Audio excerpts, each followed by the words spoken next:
What's up, YouTube? Brian here with D-Boyz Infinity, and today I'm coming at you with my second place deck profile from my OTS championship. Um, OTS itself was really nice. It was very well run. We got through it pretty quickly. It was only like 10 minutes away from me too, which was super convenient, and I was really happy to get my invite through the tournament.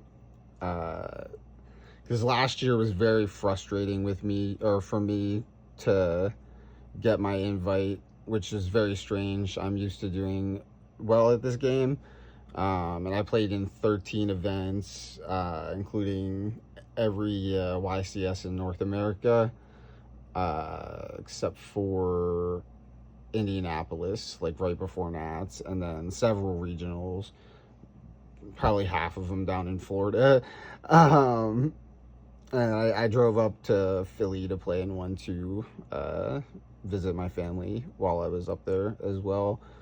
But yeah, this should be going up about a week late. I was busy last week, so I'll probably get overshadowed by Sacramento and the looming ban list. But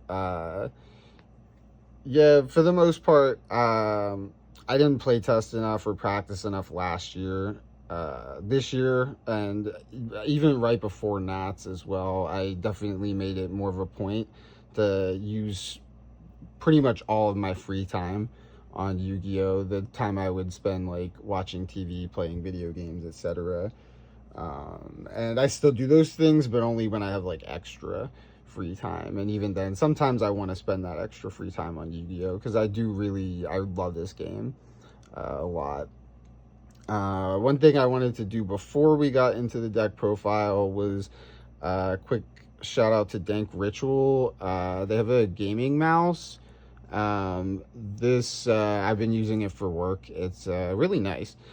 And then the last thing I wanted to show y'all real quick before we hop in is they have these like little shoulder bags. I really like these for like larger events because they're have enough room to fit your this deck box fits perfectly inside, but you have enough room to fit your all your necessary stuff to carry around at events, your deck, playmat, and other supplies, right? And it's a lighter load on your shoulders when you have to walk around at those type of events. It's easier to flip around to access while standing, or to prevent theft, sadly. But yeah, so I might do a video talking about that shoulder bag. I gotta try it out still, but the mouse is really nice. I really do enjoy that. I guess something weird about my deck was I did not side extra deck monsters. I know some of the lists from Sacramento also didn't. I think there's a perfect 15 for this deck. We'll probably never know because of a banning, but I got as close as I could to finding that. So without further ado, we'll go ahead and hop into the deck profile. So for the main deck, this is all pretty standard. You've seen this for the main Snake Eye engine. 3 Ash, 2 Poplar, 3 Wanted, 3 Black Witch, 3 Bonfire, and a 1-for-1 Oak, Temple, Original, D-Bell Star, Flamberge, and then for the Fiendsmiths, 3 Engraver, 1 Tract, and the 1 Lurie.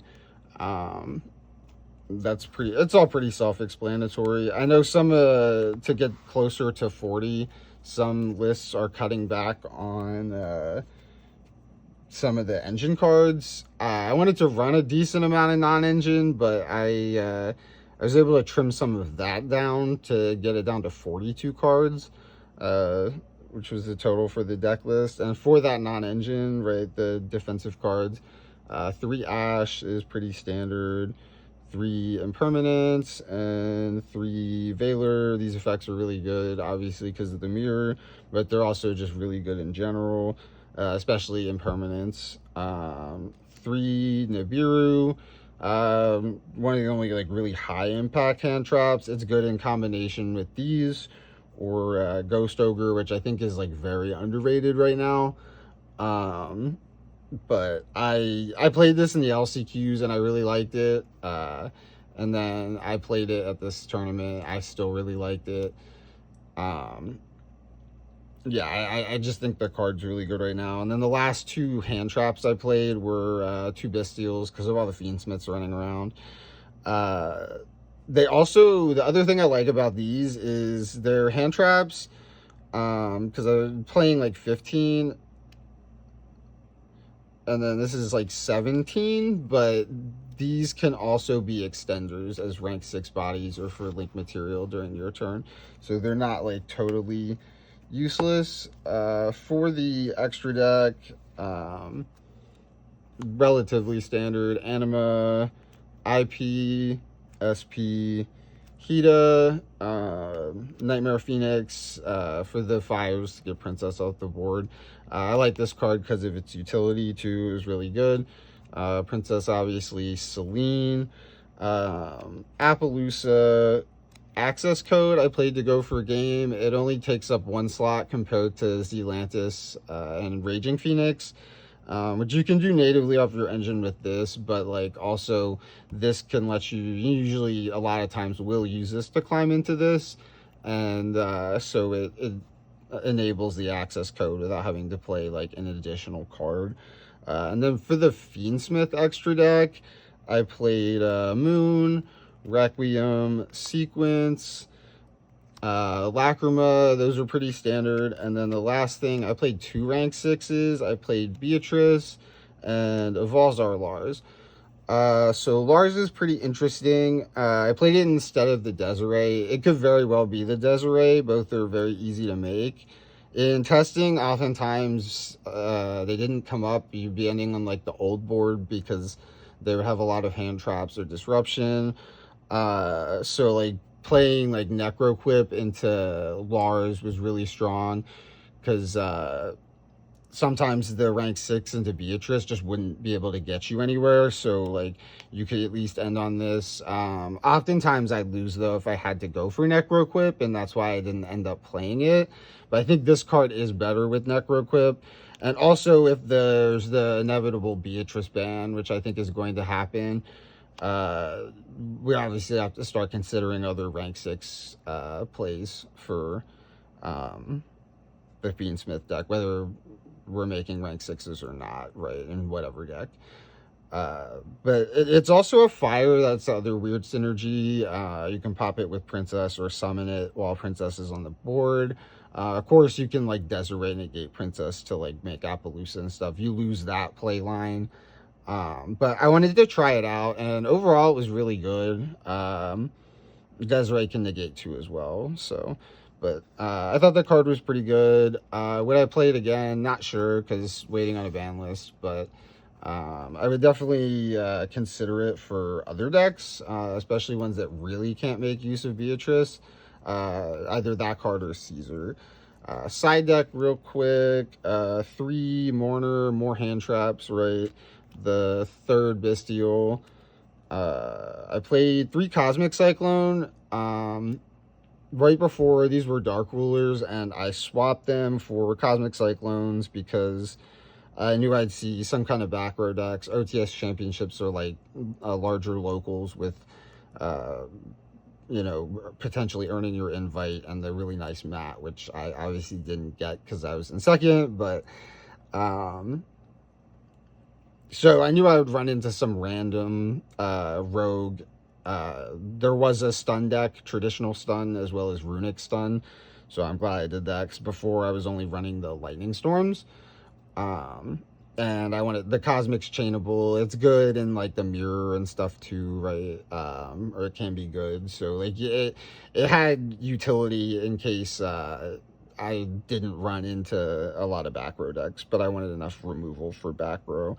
And then for the Floodgates, played Skill Drain, and then reason Beatrice probably needs to go, the Angel of Blue Tears package, so you can search up Floodgates like DD Ground, and Dimensional Barrier. I played Magic Deflector at the LCQs up at Nats. I just trimmed it out for space, but you could play that as well. I didn't want to play more than 3. So that's it for the deck profile for the deck list. My matchups I can go over real quick. I did play the traditional stun player, so I'm glad I had that. The cosmetics as well as winning the die roll helped. I played Medolce. I played Fiendsmith Ubel, who got top 4, and then in the final, or in round 4, I played the cash player I played in the finals. So he had my number yesterday, or not yesterday, last week. And then in top 4, I played my friend Joey, who was playing tier. So yeah, a good combination of like rogue and meta decks there, right? But overall, I like I said, it was quick. It was well run, and I seeing a couple friends there as well, and I enjoyed playing this deck. Yeah, it's actually fun to play, even though it's like not fun that it's overrepresented. But if you have any like suggestions or comments about the deck, opinions, whatever that you want to leave down below in the comments, please feel free to do so. Leave a like if you enjoyed the video, and subscribe to the channel if you're not already. One last thing is shout out to my boyfriend Saul for taking the time to play test with me. It's been much appreciated. It's helped me start to get back to where I was at before, and so I need to keep it up so I can start performing at high level again. But that's it. So this has been Brian with D-Boyz Infinity, signing off. Peace.